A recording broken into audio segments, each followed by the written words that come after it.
ಅಂಜಲಿ ಹಂತಕನನ್ನ ಮತ್ತೊಮ್ಮೆ ವಶಕ್ಕೆ ಪಡೆದುಕೊಂಡ ಸಿಐಡಿ ಅಧಿಕಾರಿಗಳು. ಹುಬ್ಬಳ್ಳಿಯಲ್ಲಿ ನಡೆದಂತಹ ಅಂಜಲಿ ಕೊಲೆ ಪ್ರಕರಣಕ್ಕೆ ಸಂಬಂಧಪಟ್ಟಂತೆ ಈಗ ಆರೋಪಿ ಗಿರೀಶ್ನನ್ನ ಮತ್ತೆ ವಶಕ್ಕೆ ಪಡೆದುಕೊಂಡಿದ್ದಾರೆ ಸಿಐಡಿ ಟೀಮ್. ಬೆಂಡಿಗೇರಿ ಠಾಣೆಯಿಂದ ಸರ್ಕ್ಯೂಟ್ ಹೌಸ್ ಸರ್ಕ್ಯೂಟ್ ಹೌಸ್ಗೆ ಆರೋಪಿಯನ್ನ ಶಿಫ್ಟ್ ಮಾಡಲಾಗಿದೆ. ಸಿಐಡಿ ಅಧಿಕಾರಿಗಳಿಂದ ಮತ್ತೆ ವಿಚಾರಣೆ ಮುಂದುವರೆದಿದೆ. ಇಂದು ಮಧ್ಯಾಹ್ನ ಕೋರ್ಟ್ಗೆ ಗಿರೀಶ್ನನ್ನ ಹಾಜರುಪಡಿಸಲಿದ್ದಾರೆ ಅನ್ನೋದರ ಕುರಿತಾಗಿ ಮಾಹಿತಿ ಕೂಡ ಸಿಕ್ಕಿರುವಂತದ್ದು. ಅಂದ್ರೆ ವಿಚಾರಣೆಯನ್ನ ನಡೆಸಿ ನಂತರ ಇಂದು ಮಧ್ಯಾಹ್ನ ಕೋರ್ಟ್ಗೆ ಆರೋಪಿ ಗಿರೀಶ್ನನ್ನ ಹಾಜರುಪಡಿಸಲಿದ್ದಾರೆ ಸಿಐಡಿ ಅಧಿಕಾರಿಗಳು ಅನ್ನೋದರ ಕುರಿತಾಗಿ ಮಾಹಿತಿ ಕೂಡ ಸಿಕ್ಕಿದೆ. ನಿನ್ನೆ ಕಿಮ್ಸ್ ಆಸ್ಪತ್ರೆಯಿಂದ ಬೆಂಡಿಗೇರಿ ಠಾಣೆಗೆ ಕರೆತಂದು ವಿಚಾರಣೆ ಕೂಡ ನಡೆಸಿದ್ರು ಸಿಐಡಿ ಅಧಿಕಾರಿಗಳು. ಇದೀಗ ಸರ್ಕ್ಯೂಟ್ ಹೌಸ್ನಲ್ಲಿ ಆರೋಪಿಯ ವಿಚಾರಣೆ ಮುಂದುವರೆದಿದೆ. ರಾತ್ರಿ ಇಡೀ ಆರೋಪಿ ಗಿರೀಶ್ನನ್ನ ಬೆಂಡಿಗೇರಿ ಠಾಣೆಯಲ್ಲೇ ಇರಿಸಿಕೊಂಡಿದ್ರು ಸಿಐಡಿ ಅಧಿಕಾರಿಗಳು. ಇನ್ನು ಘಟನೆ ನಡೆದ ಸ್ಥಳಕ್ಕೆ ಆರೋಪಿ ವಿಶ್ವ ಅಲಿಯಾಸ್ ಗಿರೀಶ್ ಸಾವಂತ್ನನ್ನ ಕರೆದೊಯ್ಯೋ ಸಾಧ್ಯತೆ ಕೂಡ ಇದೆ ಅಂತ ಹೇಳಲಾಗ್ತಾ ಇರುವಂತದ್ದು. ನಂತರ ಮಧ್ಯಾಹ್ನ ನ್ಯಾಯಾಲಯಕ್ಕೆ ಹಾಜರುಪಡಿಸಲಿದ್ದಾರೆ.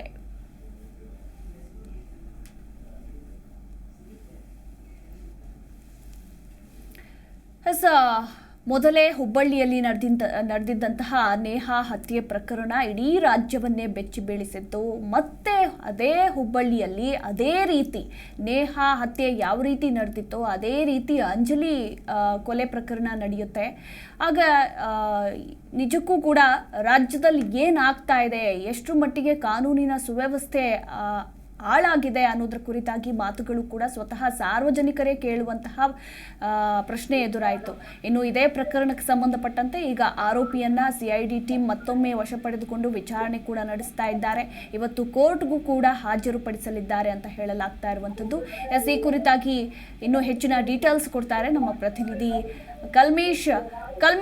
ಆರೋಪಿ ವಿಶ್ವ ಅಲಿಯಾಸ್ ಗಿರೀಶ್ ಸಾವಂತ್ನ ವಿಚಾರಣೆ ನಡೀತಾ ಇದೆ. ವಿಚಾರಣೆಯ ಸಂದರ್ಭದಲ್ಲಿ ಏನೆಲ್ಲ ಸ್ಫೋಟಕ ಮಾಹಿತಿ ಹೊರಬಿತ್ತು ಅನ್ನೋದ್ರ ಕುರಿತಾಗಿ ಏನಾದರೂ ಡೀಟೇಲ್ಸ್ ಸಿಕ್ಕಿದೆಯಾ? ಎಷ್ಟೊತ್ತಿಗೆ ಕೋರ್ಟ್ಗೆ ಹಾಜರುಪಡಿಸಲಿದ್ದಾರೆ?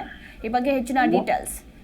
ಮೊದಲ ಅಂಜಲಿ ಕೊಲೆಗಾರ ಗಿರೀಶ್ ಸಾವಂತನನ್ನ ಈಗಾಗಲೇ ಹುಬ್ಬಳ್ಳಿಯ ಸರ್ಕ್ಯೂಟ್ ಹೌಸ್ನಲ್ಲಿ ಸಿಐಡಿ ಅಧಿಕಾರಿಗಳು ವಿಚಾರಣೆ ಮಾಡ್ತಿದ್ದಾರೆ.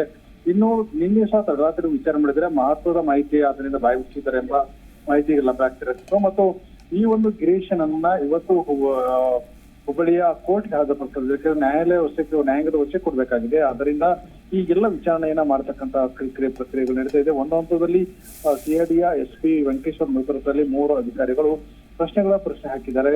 ಯಾಕಂದ್ರೆ ಸಾಕಷ್ಟು ರೀತಿಯ ಆತಂಕವನ್ನ ಮೂಡಿಸಿದ್ರು. ಅಂಜಲಿಯನ್ನ ಏನು ನೇಹಾ ಮಾದರಿಯಲ್ಲಿ ಅಂಜಲಿಯನ್ನ ಕೊಲೆ ಮಾಡುವ ಬೆದರಿಕೆ ಆಗಿತ್ತು. ಆದ್ರೂ ಸಹ ಇಲ್ಲ ಒಂದ್ ಕಡೆ ಸ್ಥಳೀಯ ಪೊಲೀಸರು ಹೊರಟಾಗಿಲ್ಲ. ಈ ಎಲ್ಲಾ ಬೆಳವಣಿಗೆ ಮತ್ತೆ ಈಗ ಪ್ರಕರಣ ಸಿಐಡಿ ತನಿಖೆಯಲ್ಲಿರೋದ್ರಿಂದ ತನಿಖೆ ಸಹ ಚುರುಕೊಂಡಿದೆ.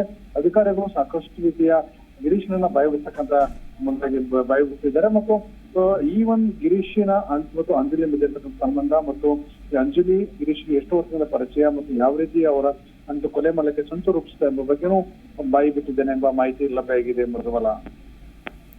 ಥ್ಯಾಂಕ್ ಯು ಕಲ್ಮೇಶ್ ನಿಮ್ಮೆಲ್ಲ ಮಾಹಿತಿಗಾಗಿ.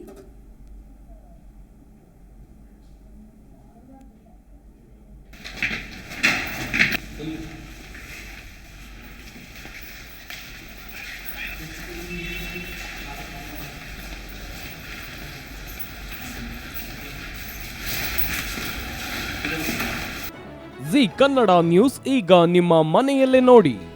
ಎಲ್ಲ ಕೇಬಲ್ಗಳಲ್ಲಿ ಈಗ ಲಭ್ಯ.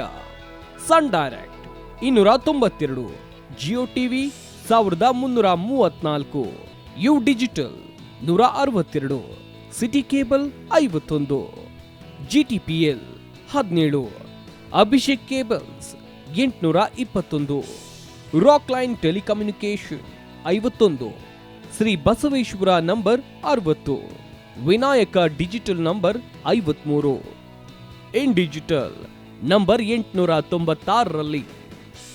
ನಿಮ್ಮಿಸ್ತದ ಜಿ ಕನ್ನಡ ನ್ಯೂಸ್ ನೋಡಿ ಆನಂದಿಸಿ.